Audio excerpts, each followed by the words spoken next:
السلام علیکم۔ آج کے دوسرے ویلاگ کے ساتھ حاضر۔ بات ہو رہی تھی چین کی۔ پچھلے دنوں آسٹریلیا میں چین نے بڑا گند کیا۔ چین نے اس سے پہلے آسٹریلیا کے منرلز کے ساتھ بالکل وہی کیا جو چین نے ادھر سینڈک میں کوپر کے بہانے آئے اور بلوچستان سے سونا تک لے گئے سرداروں کو اور حکمرانوں کو رشوت دے کے۔ یہ بہت بڑا ظلم ہے۔ چین نے آسٹریلیا کے ساتھ کیا کیا کہ چین نے سائبر ہیکنگ کی اور ان کی اہم تنصیبات میں خطرناک حد تک گھس گئے، جس سے کہ آسٹریلین عوام چین کے خلاف بہت شدید رد عمل دے رہی ہے۔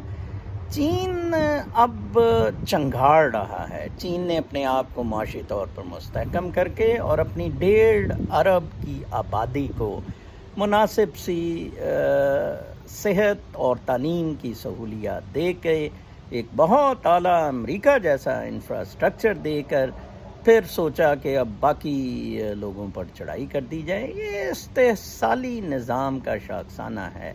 میں یہ کہتا ہوتا ہوں کہ چاہے کمیونزم ہو، چاہے کیپٹلزم ہو، جو مرضی حکومتی طریقہ ہو، استحصال کے بغیر اس کی ایگزسٹنس ہی نہیں ہے۔ اور میں کیوں امریکہ کو کافیوں سے بہتر سمجھتا ہوں کہ امریکہ میں فاؤنڈنگ فادرز نے جو بنیاد رکھی تھی اس میں استحصال بہت کم ہے۔ ویسے مدینہ کی ریاست کا ماڈل حضرت محمد صلی اللہ علیہ وآلہ وسلم والا تو بالکل استحصال فری، ایکسپلائٹیشن فری ماڈل ہے، لیکن پھر اس میں دکانداریاں نہیں چلتی ہیں۔ پھر اس میں یہ نہیں ہو سکتا آپ وزیر اعظم بھی ہوں اور کوکین بھی پئیں اور ہر روز جھوٹ بولیں۔ دیکھیں بدماشی شیخ رشید جون سے ہے، وہ جعلی بیمار بنا ہوا تھا جی ایچ کیو والوں کا کرندہ، اور جناب صاحب نکل کے کہہ رہے ہیں اب ہم 1 لاکھ نوکریاں دیں گے۔ پہلے 1 لاکھ لوگوں کو نکالا جا رہا ہے۔ سٹیل مل کے دھندے دیکھے، ادھر ایک امریکہ میں لونڈا لپاڑا، نیو یارک میں عامر ملک،